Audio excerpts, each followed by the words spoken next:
have ignored me. I've been alone for years. Now this funny girl has found me. There's hope beyond my tears. Has anybody got a heart, a piece of life that you're not using?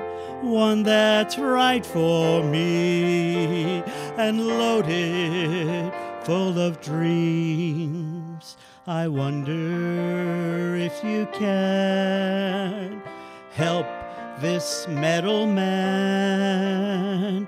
Does anybody got a heart?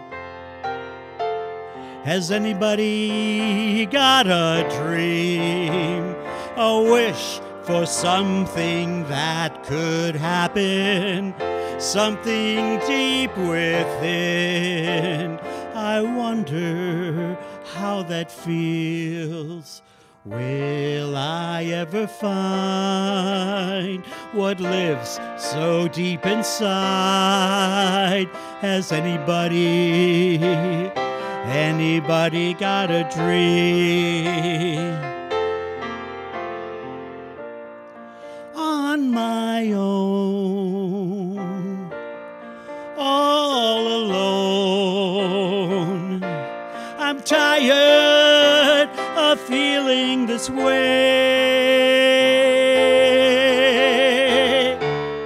but I see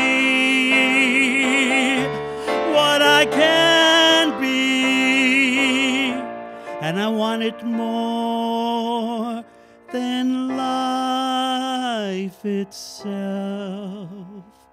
Has anybody got a heart? I'd gladly take a pre-owned model, one that's right for me and loaded full of dreams. I wonder if you can help this metal man. Has anybody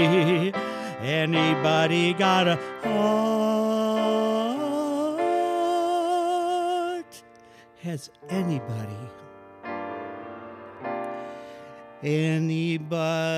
got a heart?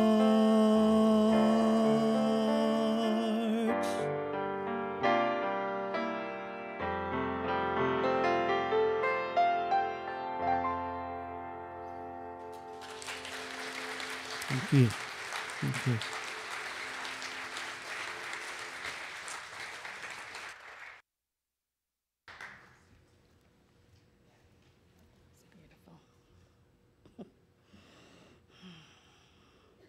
Ernest Holmes said, when we're born out of the thing the psychologists call the id, or the God of the cosmos, we're born for the purpose of individualizing and reproducing the cosmos on a miniature scale.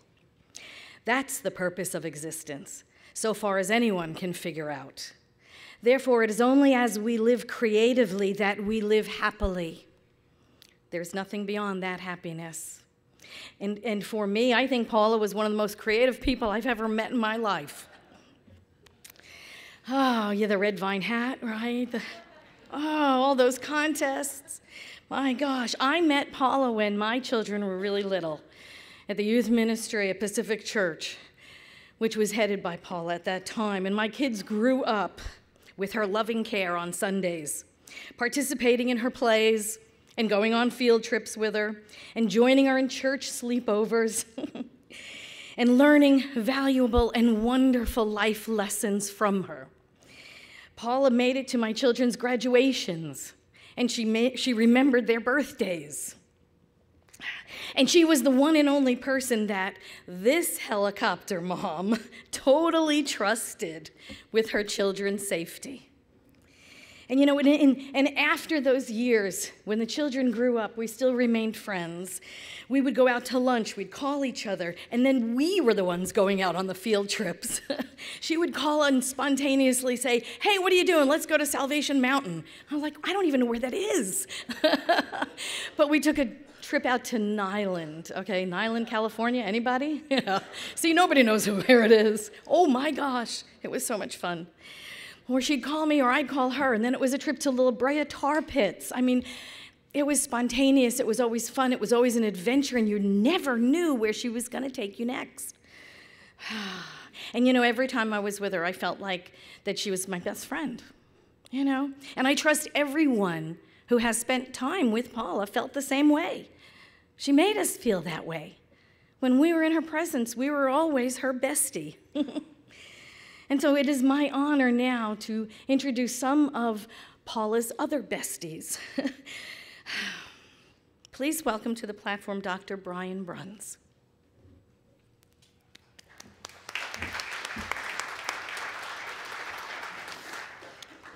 Well, I always get anxious at these things. I don't know what to wear. But I decided that I probably shouldn't wear this. And so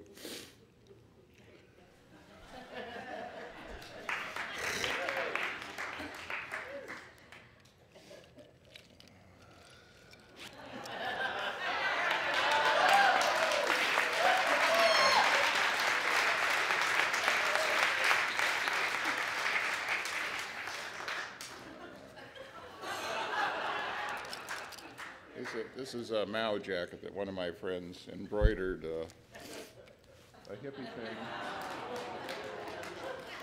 thing when I was a hippie. My hat. This is an old man's hat. Oh, there's more. I want to make sure I So anyway, so this is more Paula. And so Barb asked me to say a few words in remembrance. This was at New Orleans, where my daughter lives, for the Mardi Gras. Barb has asked me to say a few words in remembrance and celebration about Paula, who I've been told passed away 2 weeks ago, though a small part of me worries and hopes that she'll jump on stage and say, gotcha. Any time during my or all of your remembrances today. I've not been a daily close friend of Paula's, though I've known her for a long time, since Barbara, sometime in the dim past of the 1980s, introduced me to her annoying younger sister. So I have longevity, and I'd like to think Paula and I had a special connection, though I think she inspired that feeling in many people. Our connection had to do with an edgy sense of humor that caused my wife Margaret and Barbara to start to worry what would happen next whenever we were together. Whether we be embarrassing or inappropriate, we had our business meetings, which were actually just dinners at the fish house,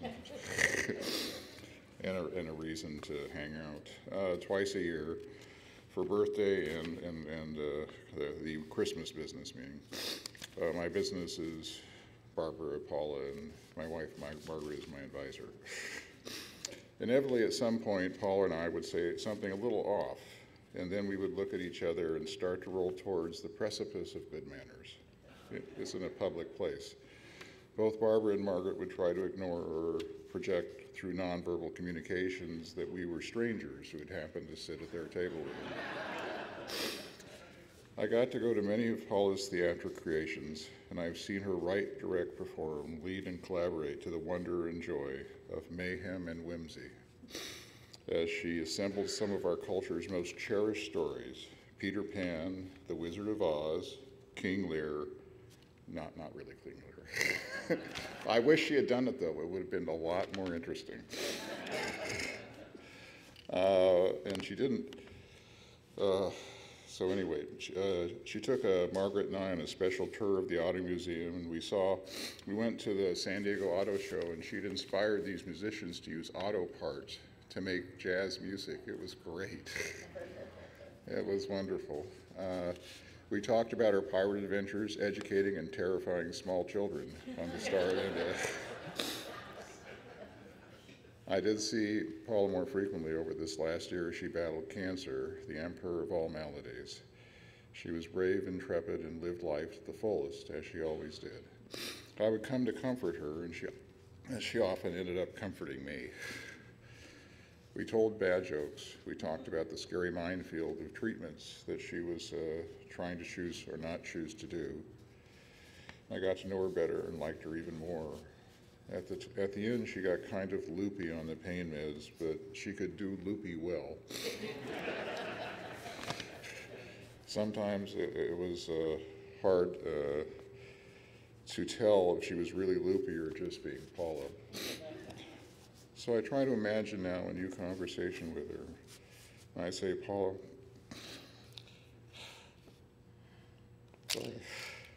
I'm depressed and upset that you died. I'm going to hide in my room and binge on Netflix the rest of my life. And she looks at me out of the corner of her eye, and she makes that kind of irritated little smile, and then she stares right at me. And she starts to wag her finger and go, oh, no, no, no, no, no, no, no, no, no, no, no, no, no. You are going to live life. You're going to run towards it and not away from it. And if you don't, I'll not invite you to my next play. So there you have my memories. All of you here today were lucky enough to know her, and we're going to hear a lot of great other memories and remembrances. So thanks, everybody.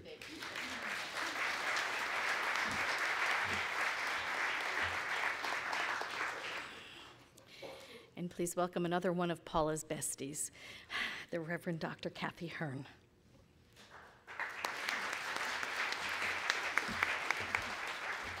Good afternoon, everyone. Well, I think it's afternoon. Oh, it's good to be with everyone, although, of course, I'm sad about the reason why we're here, and I know you are too. As I was trying to think about what I would say about Paula, the song from The Sound of Music, How Do You Solve a Problem Like Maria, kept coming up. I grew up on musicals, so they're in my head sometimes. And you know, it goes on, how do you solve a problem like Maria? How do you catch a cloud and pin it down? You know, on and on. How do you catch a moonbeam in your hand? And I realized that Paula is not a problem to be solved. She was a revelation to be lived, you know, and to be appreciated. And so much has been brought present already. And so I'll just share my memories. She had the ability, as you know, to make every single thing funny. And the last time I actually had the opportunity to talk to her, she was in her bed and her legs were of no use, and she was still funny. And she feels very present to me here. What I have, she keeps coming to me. You know, it's the image of the last text she sent, and I imagine that others of you got that, with her wild and funny white hair and her big eyes. And the message was, it's all gone. I'm well. And of course, we know that that's true now, absolutely true now, because she's free. Oh God, can you even imagine what she's doing? So I want to share that I loved watching her relationship with Barb. Where are you, Barb? There you are, right in front of me. And I'm an only child, and so I have marveled at sister relationships, and it was so much fun to see you two. It meant a lot. And I've just gotten to know Amy a bit. And we sat in the hospital room as the sun went down a day or two before Paula's passing. And I really treasure that. Thank you so much. So what I'd most like to bring present about Paula is what was mentioned, that she was the director of our youth ministry at Pacific Church. And she was revolutionary there for us. I think it was the first paid staff person other than administrative staff that we had. So that was a big change. And it created a mutual contract, you know, of giving and receiving mutually. And she so loved the children. My kids grew up there too. She so loved the children, and she had an uncanny ability to see what was going on with them if there was trouble, and also problems with the parents. And we had a code worked out. If something was going on, she would come up to me when it couldn't be said publicly, and she would look at me like that, and she'd say, I need you now. And so that was the code for, we need to have a conversation, something's going on. And so she transformed the experience of Pacific Church. I'm looking back at the Perellos, and Joseph was part of the young boy posse that was always really lively and challenging. Yeah, not for me. I was safely in the sanctuary. There are just so many things to be said about her, but I do want to share this reading. There's a reading that I have loved for a long time. Something's prodding me to say, and later on she went to be involved with, I think it was junior theater at the Prado Theater, and my daughter was in that program, and I was one of the moms that sold Skittles on break. And Paula would always laugh that I was out there selling Skittles, so just thought it was my motherly duty. So here's a quotation that I came across many years ago. It's called "The Master in the Art of Living." And I use it sparingly because it doesn't apply to everybody, but it applies to Paula more fully than I ever even realized. And here it is. The master in the art of living makes little distinction between her work and her play, her labor and her leisure, her mind and her body, her information and her recreation, her love and her religion. She hardly knows which is which. She simply pursues her vision of excellence at whatever she does, leaving others to decide whether she is working or playing. To her, she's always doing both. And that, to me, is Paula Brandis. Thank you. Thank you so much.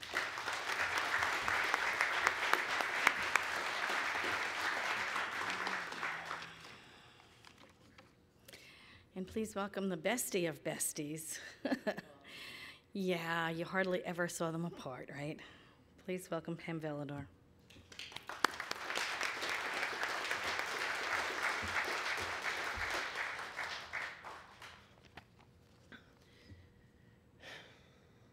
Polly was my best friend, confidant, and was like a sister. We were very close for the past 20 years, and even closer this past year during her illness. It was a blessing to be by her side each day.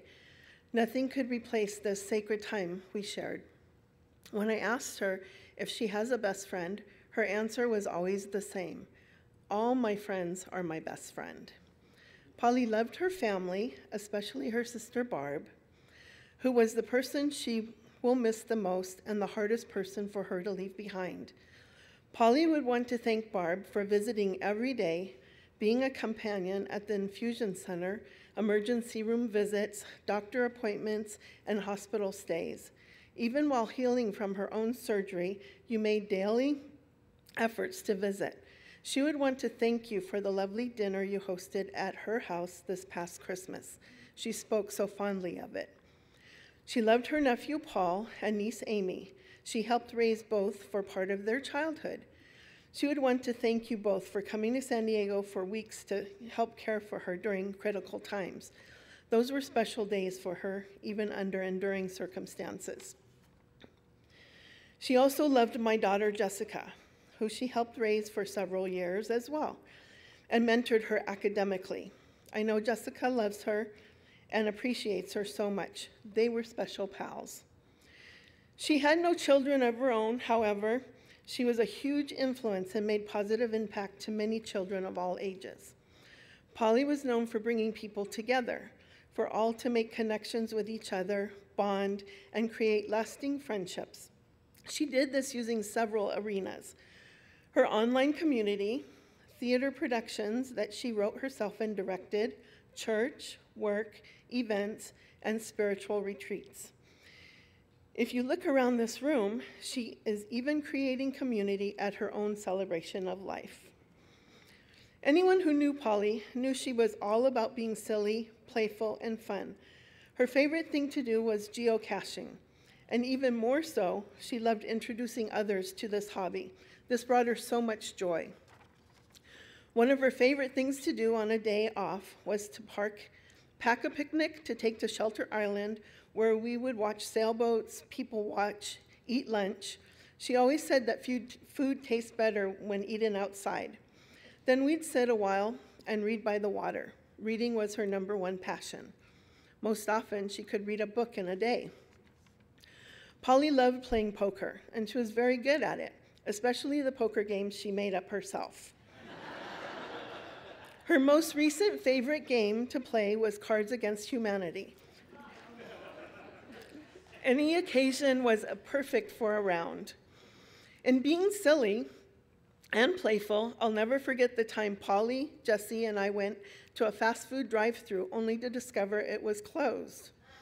Polly led us into making silly orders in various accents and singing songs into the food ordering intercom box. After a few minutes, we realized that we were being videotaped by the security camera. I bet they had a good laugh. Polly was one of the kindest and most gracious people I have known, and she would want to give thanks to all who helped and supported her through this past year. She would want to give a special thank you to the people of the Automotive Museum, Faye, Sally, Patrick, Pandora, Mireya, who were the glue to hold things together. All the other staff members, the docents, who she called her babies, and her much respected board members. She was so thankful to all of you, and her biggest goal was to recover so she could give back to you all that you did for her. And a special thank you to George and Maggie for all your daily visits and for never-ending supply of root beer floats and Cravery cookies. Didn't matter where Paula was, home, hospital, or emergency room, you would find her and visit. Thank you, Reverend Patty, for always showing up at the right time with your angelic grace. You are such a blessing. And thank you for your hospitality and use of this lovely church to celebrate Paula's life. There are so many people that Polly would want to thank, so know that she appreciated everything and anything that you did for her. As you can see, it takes a village to support and care for somebody with cancer or really any critical illness, especially our beloved Paula Brandis. Thank you all who came to celebrate Paula's life today.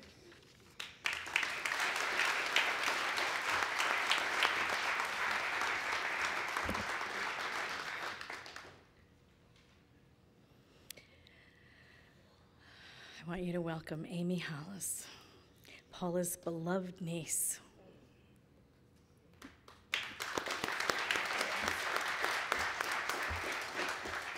Thanks, honey. She just told me to breathe. You know, I have to say the last time I did something like this was for Grandma, and there was a lot of people there, but I realized that we were in Remsen, Iowa, and most of those people they didn't have anything better to do, but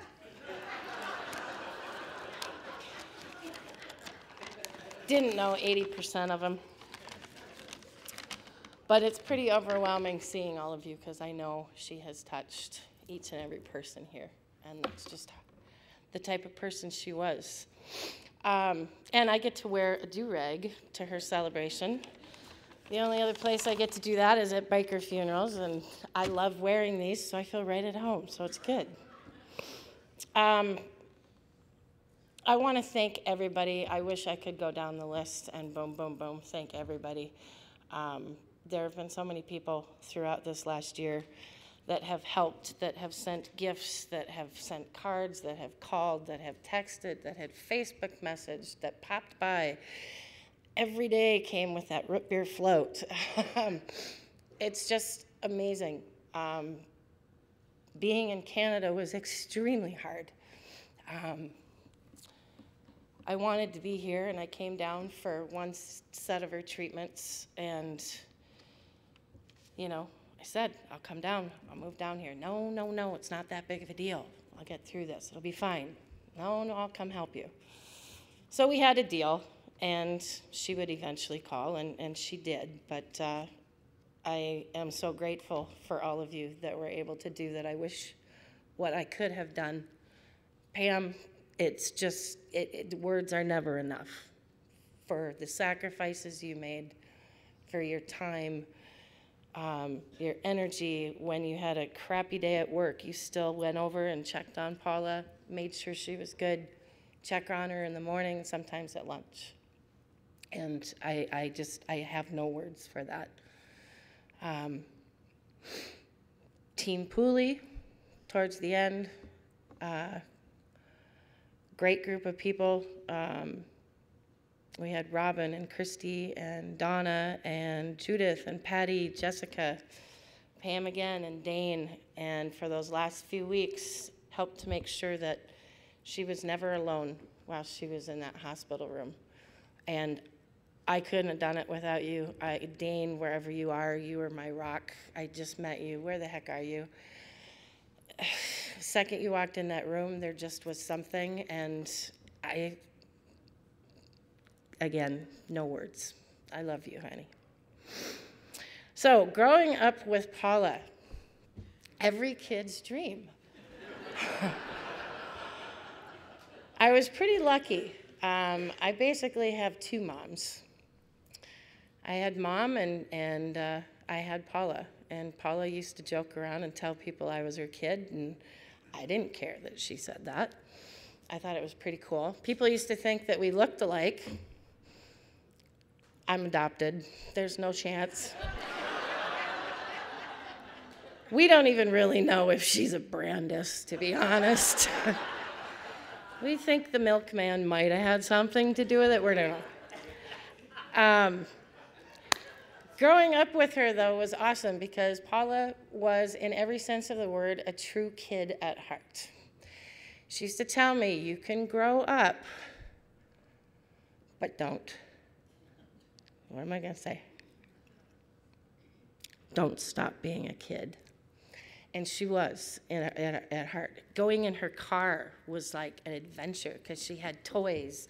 Some of that stuff is up here. You got to come check it out. She had little knickknacks all over her house. It was like going to a toy store when we'd go to her house. She lived with us for a few years, and I remember this conversation as if it was a week ago. I was in bed. She was tucking me in, throwing some of my toys in the toy box, and I had found out that I was adopted, and I think I was about 6. I was smart. I don't know what happened there either, but back then I was. And I said to her, I said, you know what, you can stop pretending I know your secret. And she's like, well, what do you mean? I said, well, I know that you're my real mom. And she said, really? Tell me more. I said, well, I've got to figure it out. You're 10 years younger than Mom. You were too young to take care of me when you had me. You didn't want to give me away, so you gave me to Mom. And that's why you live here with us. And we both sing. We're tall. We're skinny. We used to be. So I thought I had it all figured out. And she just said, I know you guys have heard her say this. Oh, sweetie. I wish that was true.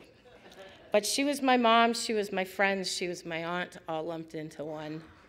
And growing up, I brought her to show and tell in kindergarten. I thought pet rocks were stupid, and so were Barbie dolls. So I brought her with her guitar, and I was the coolest kid that day.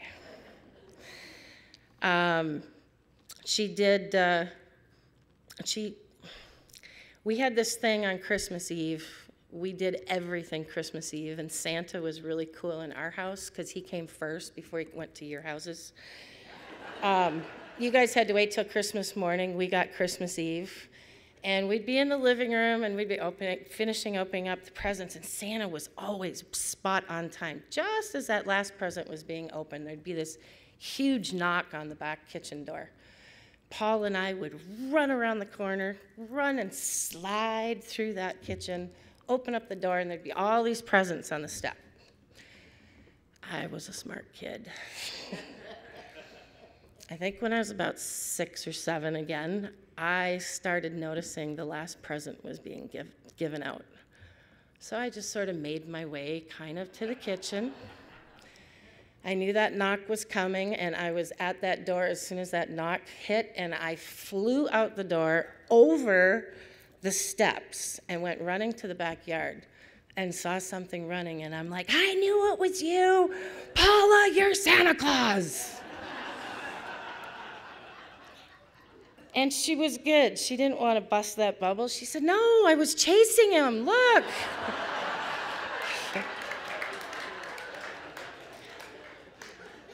Santa Claus broke her foot that year. It was either a sprain or a break, I can't remember. She used to take me out. She'd take me out and we'd go looking for wheat pennies. If any of you guys know what wheat pennies are? Okay, she's like, you have to save these. I've got a stack of them. Somewhere between here and Canada, they're coming. Agates, that was always the big thing too. We'd go to the railroad tracks and we'd go hunting for agates and we'd take them home and we'd put them in jars of water so they looked shiny and we didn't have to polish them because they just looked pretty without it. When she was no longer living with us, she'd pick me up for the weekends and I'd go hang out at her house, drive her roommate crazy. And she'd always make me fried bananas in the morning. Has anybody had fried bananas? Will you make them for me? I've tried to make them. They taste horrible when I make them, but she made fried bananas. It was awesome. We've done lots of different crazy things throughout the years. She helped me find my first apartment. I moved out probably 3 weeks after I graduated and was going to go to the big city of St. Paul from Fridley. And so she helped me, and back in that day, you actually got a newspaper and you took a pen and you circled or you X'd what you wanted to look at. And she said, I'll help you find a place. Well, found a great apartment, good deal. It was $125 a month. And she said, why don't you come over tomorrow for supper? I'll make something up. I'm like, cool. Give me your address. Tell me how to get there. Oh, just go 1 block to Summit, take a left, and I'm 2 blocks on the right. She managed to find me a place right next to her. I don't know if it was to keep her entertained or to keep me in line and report to my mother. I'm not quite sure, but it was good. She was funny. We used to do these videos, these movies that we would make when we'd go to Iowa or to Vegas. We'd each come with just crap in our bags, props and things like that, and we'd throw it on the bed and we'd look at it and we're like, all right, what's the story going to be? And we'd just sort of pop out this loose storyline, figure out what we needed from Walmart. We'd walk across the street. One movie that we made, Nigel's Adventure, it was this alien movie. And that little turkey, Heinous, was in it. But everything she did, even in these stupid little movies that we'd make, everything had to have a message. Everything she did had a message. That stupid movie we made about Heinous, there was a simple message that I never really even got till a few years later, and it was really about not necessarily trusting everybody so quickly. You've got to be a little keen. Because Heinous turned out to be even more of a bigger jerk than he is in that movie. He duped us in the movie. Music, incredibly important to her, obviously. All of this stuff up here is hers. She didn't know how to read music. She learned to read music when she had to write it for her shows so that she could have other people play what she was hearing. And that's when she really started to learn about reading music. Teaching was important, like we've known with the kids and in her plays and her songs. The kids are folk too, you know, it's all the folklore and folk songs that everything came with a message. As far as her humor goes, I always blame my humor on her. My friends would say, my nickname's Joker. When you're a biker, you get a nickname. It's really silly. But they're like, Joker, what the hell is wrong with you? I'm like, I don't know. Just blame my aunt. Ask her. Ask Paula. She was a mastermind at a couple of jokes and pranks that she played on people. She did this twice. There's evidence from, one of these goes back, what, 30 years, Mom? On the end of the table, you see all these postcards. And you may have seen them and thought, okay, she kept postcards. No, these were postcards that she was sending to a psychiatrist that my mother worked for. And saying all these things to him, having little bits of information of his personal life, and she created this persona. And she would send, you know, it'd be funny if they came from Minneapolis or St. Paul. Okay, someone's sending me postcards. Well, Mom got in on it and said, you know, we've got patients here that are flight attendants. So she'd write all these postcards out and send them with people wherever they were traveling, and they would mail them from different countries. So here's this shrink, sorry, Dr. Bruns. Here's this shrink getting all these postcards, and he has no idea who this is, and it's driving him crazy.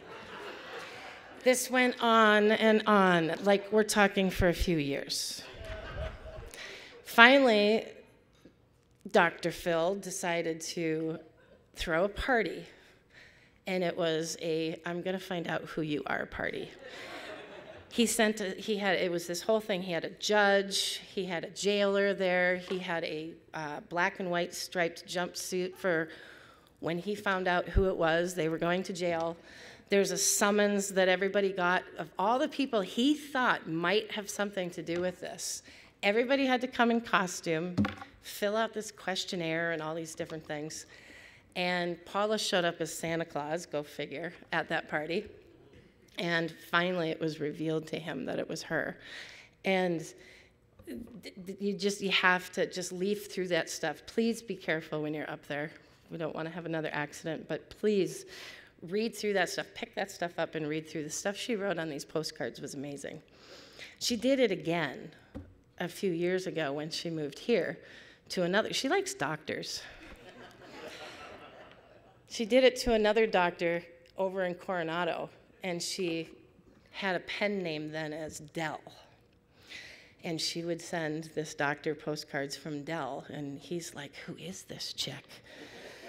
And she knows stuff about me. So she did it again. She had a great sense of humor. That's just a little bit of that.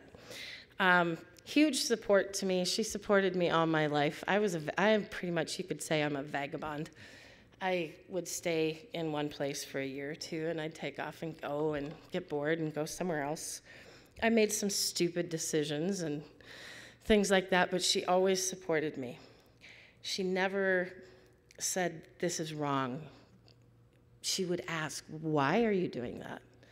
What brought you to this decision? She wanted to know that about everybody. She loved the one-on-one conversations over coffee, and she just wanted to know about you. And she has taught me so much over my life.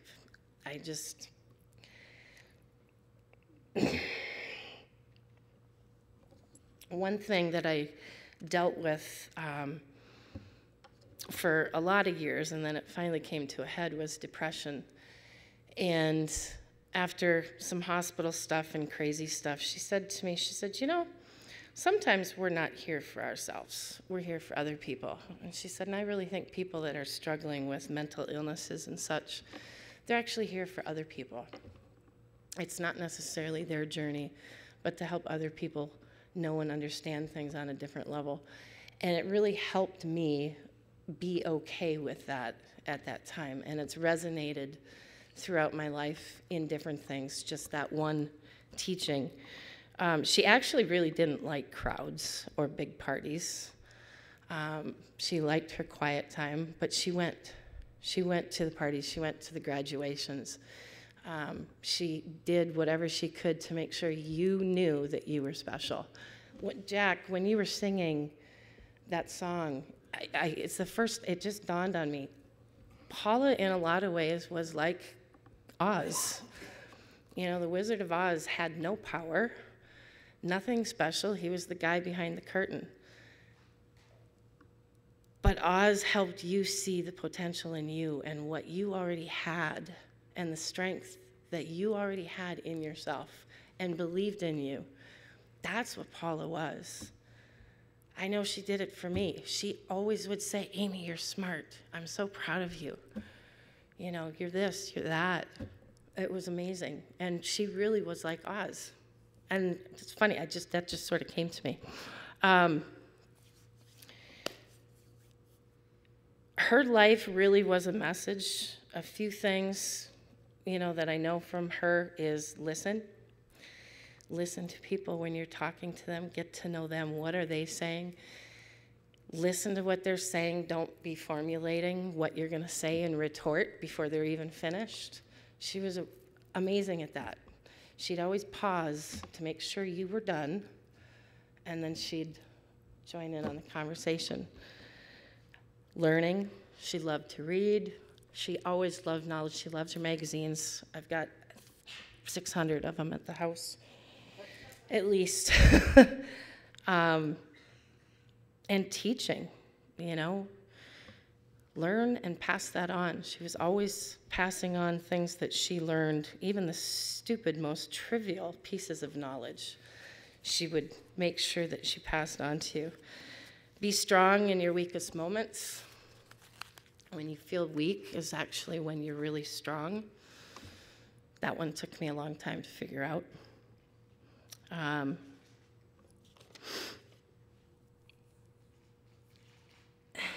Even in her musicals that she did,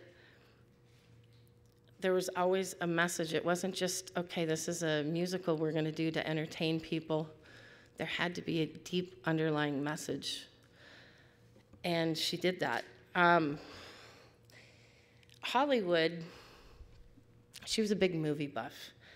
Mom and Paula, you know, tradition, Christmas Day, go to movies. They go to movies all the time.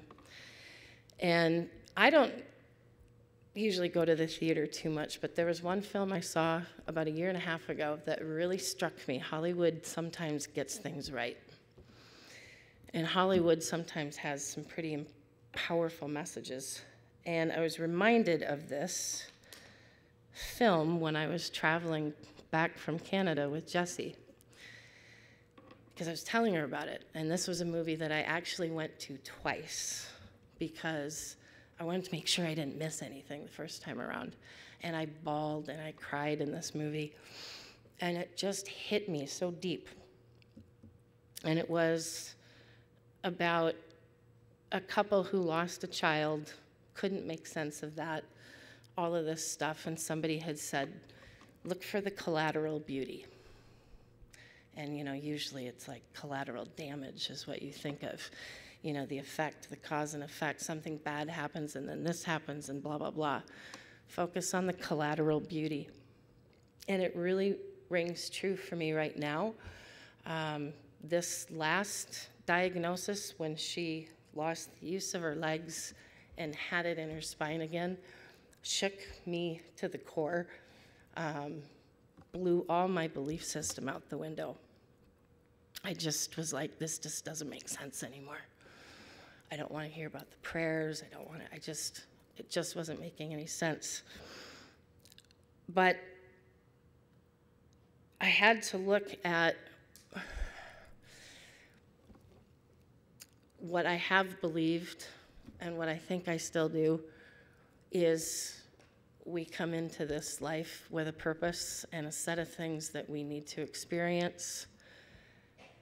And that's why we're here, and there comes a point where we go. And I'm getting completely jostled around, but there's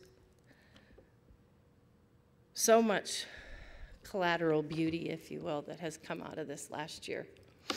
The friendships that have been made, the opportunities for people to step up and be of service and help out with things. I wouldn't be in San Diego again. I've got an opportunity to get even closer to my mom.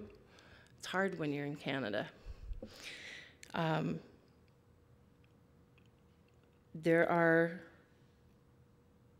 There's the strength component too that she shared that I think is really important that nobody forgets. Throughout all this, she was very open on Facebook. She shared the ugly. She shared all of it. And it wasn't for pity or attention or anything like that. It was in hopes that maybe somebody else could get something through this if they come in contact with it. She was teaching even when she was sick. It was important for her to know, everybody to know all of this.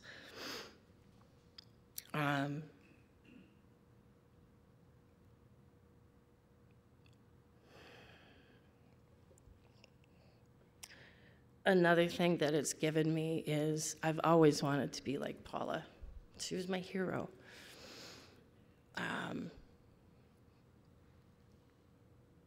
And this has, seeing the impact on everybody's lives, you know, it's just made me want to be even more like her and be a better person that she was. I have to say that I have gotten to a point where I can honestly say Paula did not lose her battle to cancer. She didn't lose. She is at peace, and from my understanding, she actually won because she's completed what she needed to in this lifetime, and she's gone on to do other things. And I don't see that as losing a battle. I think it's pretty amazing. She didn't lose this battle because she's brought so many of you guys together. The love, the strength, the hope that she has shown through all of this, that's not a loss in my book. And she continued to teach and make a statement even in her passing. She left us on the morning of National Cancer Awareness Day. I don't believe in accidents. I don't believe in coincidences. She has been very busy since she has left us. She pranked me 5 hours, I think, after she left. Patty, I told you I'd swear. I can't help it. She said it was fine. I actually had to tell Paula to fuck off because she was pissing me off. She played a joke, and she stole my cigarettes. And honestly, there's no way that those things disappeared and went to where I found them hours later if she hadn't been involved. And I realized, I finally said, okay, I promise you I will quit smoking. But not right now. She's been busy at the museum still. She's been messing with the computers. She stopped when she was told to stop. Patty, I know you had an experience where your bracelet and the beads just exploded and went all over the place. She will continue to be busy. She will be in our lives. She will be making appearances. Something is bound to happen here. Something's going to fall, or she'll do something. Don't forget her and the teachings and the lessons and the love. And thank you for loving my aunt and letting her into your heart. And don't forget that collateral beauty. There is, I believe, so much good that can come from all of this. That's all I got.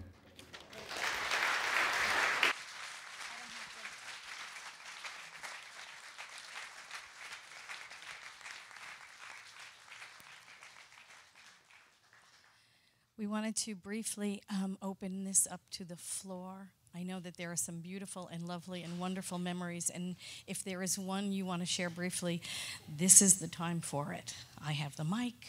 I'm a minister willing to give it away. That's unusual. Thank you.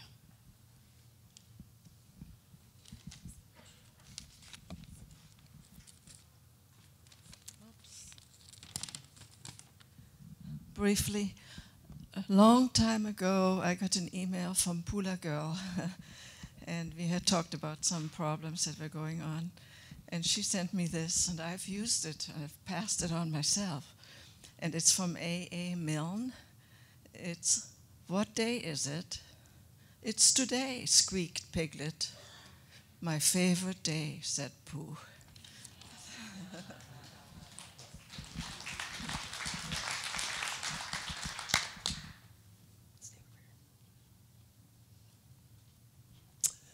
Hi, my name's Cindy Henson, and I had the honor of seeing Pooley the day before she passed.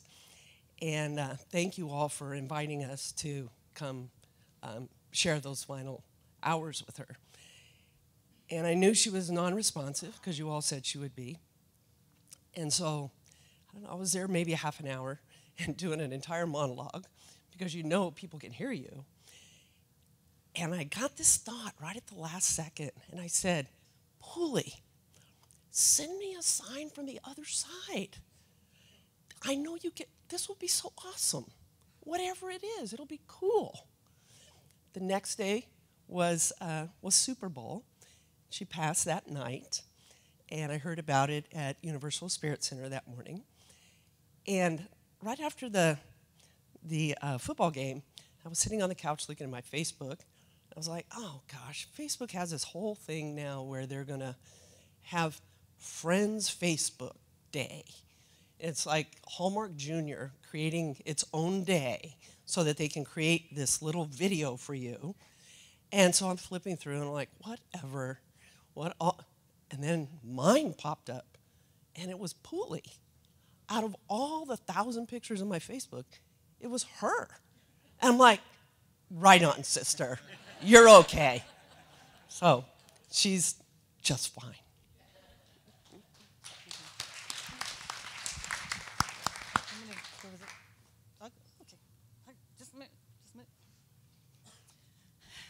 Hi, my name is Carol, and I've been in theater since 4th grade, and I've been do all kinds of stuff, but I hadn't done any acting for a long time. And so I was writing in a journal and said, it's time for me to be an actress. And I went to church the next Sunday, and Paula came up to the front of the center and said, I'm going to do a play,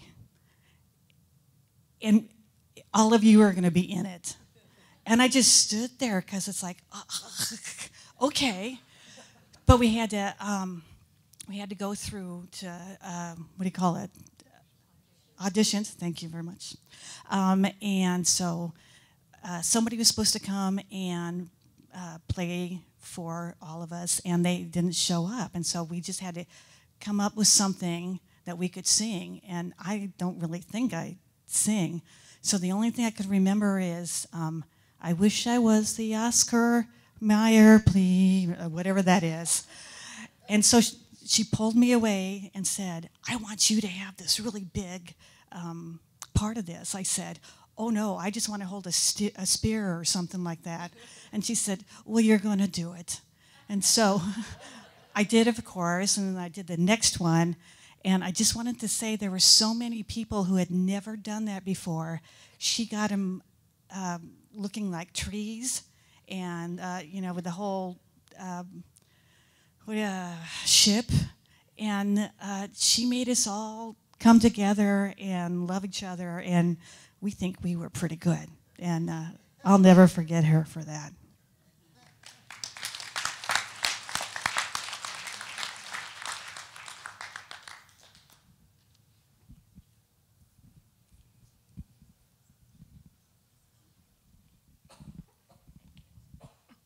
My name is Lou. I'm a car nut. My wife is a car nut. And Paula is, as you all have said, a very unique person. She's affected every one of us.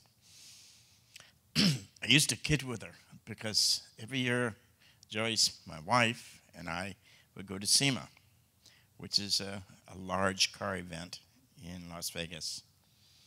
And I used to always kid with her and saying, when are you going to go? And she said, I'm always busy. So I said, well, you're the big kahuna of the Automobile Museum. I'm just a little guy. You need to go. So this one year, she said, I'll see you there. And I said, that would be nice. She says, I'll find you. Well, anyone who's been to SEMA knows a small 1 million people show up. So my wife and I were doing our thing because I took pictures. And we went to this showing of a program some people know. It's called Velocity, and it has to do with different types of people in real life who have things to do with cars. Anyway, so I came in with Joyce, and I usually ride around on a scooter because I can't walk very far. So they saw me, the people at the Velocity, and they moved me in the center of this huge room full of people and all the actors and actresses who are in these programs. So I was sitting right above the control panel, so I could shoot pictures and be able to get all the angles. And I knew I had to be quiet because everything I did could be heard in this large room. So I made sure I was low on my scooter, and I shot pictures. And then I waited until there was a lull where it got quiet. And I said, now's my time to back up because there's no room to turn around. I'm on a ramp. And sneak out. Well, anyone who has a scooter, you should know what happens when you put it in reverse. Very loud. Now, Paula just happened to be in the audience. So I saw her later and she said, I found you before you found me. But this was a lady who made sure that she didn't just talk. She went to places. She went to the museums. She went down to the vault at Peterson's Museum. I would see her there, and we'd walk off until finally it was safer to be away from me because I usually had an escort when I went there because I would wander off and take pictures where I wasn't supposed to be. So she taught me a lesson. She picked up my camera, and as I came out of a room I was not supposed to be in, there she was taking a picture. Nothing like getting caught. But all I can say is she was a wonderful person. She is a wonderful person. And she taught everyone here. Thank you.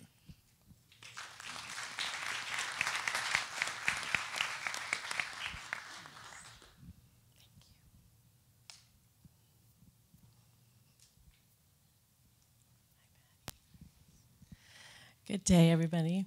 I wanted to just say a couple of things. I'm pretending I have friends sitting here that are part of the youth that Paula affected as she was the youth director during Asilomar days when United Centers would get together and have their summer retreats. She would encourage the children, the age group that she worked with, to write their own play. So she brought the plays to Asilomar every year. I have the pleasure of having walked in her footsteps and never perhaps been as good of a youth director as she was, but she was definitely an inspiration for me for the small time in my life that I was a youth director. I also just want to acknowledge Paula for pushing my boundaries over the last year, for how raw and real and genuine and authentic she was for all of us that were on Facebook with her. Some days it was difficult to look at what she was sharing, but it was always so magnificent to lean into the love of what she was doing for all of us, to remind us all to be genuine and raw and real in our lives too. And I hope somebody gets to wear the red hat.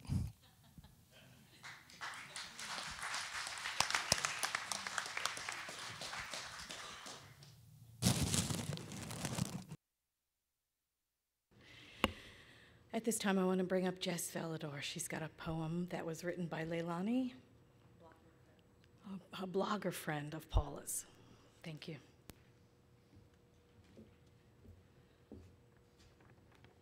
Just real quickly, because the last part was sharing, so I'm going to kind of take a little bit of both sides.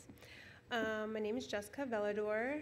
As people had mentioned, Paula helped raise me throughout growing up. And some of you, if you read her blogs, would know me as Child Unit. And so one of the most memorable things Paula always did for me is one day out of the week, she would take me on PB&Js, which stood for Paula, Brandis, and Jesse. And we would go out on adventures. And one of the most memorable is she took me to Sonic one night, and we got taters and really bad junk food. And it was in Santee. And little did I know, right across the street was the women's prison. So Polly, being who Polly was, drove me over there, and we kind of creeped along, and it was really awkward because the security guards or the prison guards were kind of like looking at us, and Paula reminded me that if I didn't behave, that she would bring me back here, and she would not pick me up. So Paula was my greatest teacher in life. She's taught me a lot, and close to her passing, she was reading A Wrinkle in Time, and so I read some of it to her, and I'm kind of reading it myself right now, and I just read something that I really want to share from it, because I feel when I read this, it was almost as though Paula was talking to me. It's a short little passage between the mother and Meg, one of the characters, and she said, they are talking about explanations, and the mother tells her daughter, "Yes, I believe that they do, but I think that with our human limitations, we're not always able to understand the explanations. But you see, Meg, just because we don't understand doesn't mean that the explanation doesn't exist." So with Paula's passing, I don't understand it all, but it is what it is, and there is an explanation, and that I hold on to. So now I will end with the poem by her blogger friend Lilani. The pirate queen feared nothing at all, sailed the ocean deep and wide. Her ship rode high on the waves and fast, danced on its rolling tide. From every mountain and every hill, she drew us to sail along. We followed her voice wherever it led, for we knew she'd never lead us wrong. Then one day the winds came, curious sound, whistling a beckoning song, and the soul of the universe saw it was good, tagging right along. The pirate queen lay proud and soft, knowing her time had come, to sail the stars instead of the seas, as heavens beckoned her home.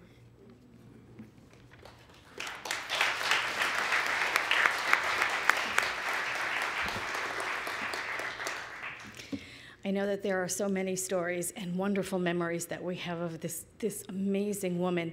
And Paula's family, Barb and Amy, have invited us all to stay for lunch. There's beautiful hospitality that Barb arranged for. So please stay, have some food, break bread with each other, and let's talk about all of those memories, and let's share with each other. We'll be putting tables out in the back. Don't worry about it. There'll be room. Don't run off. So I'd like you to just join me in prayer right now, knowing and accepting that it is with gratitude that we bid farewell to this beloved daughter and sister and aunt, family member, friend, co-worker, amazing woman, Paula Brandis, for her integrity, for her wisdom, for her infinite creativity, for her path of unconditional love, for the contributions that she has made to her community and to the world, for the love that she gave to her family and her friends and to everyone that she met. And now, peace be with us and within us. Love console us, and wisdom instill within us the truth of everlasting life. Amen. Thank you all for being here. You're going to listen to more of Paula's music. Yeah, pirate music. We have pirate music.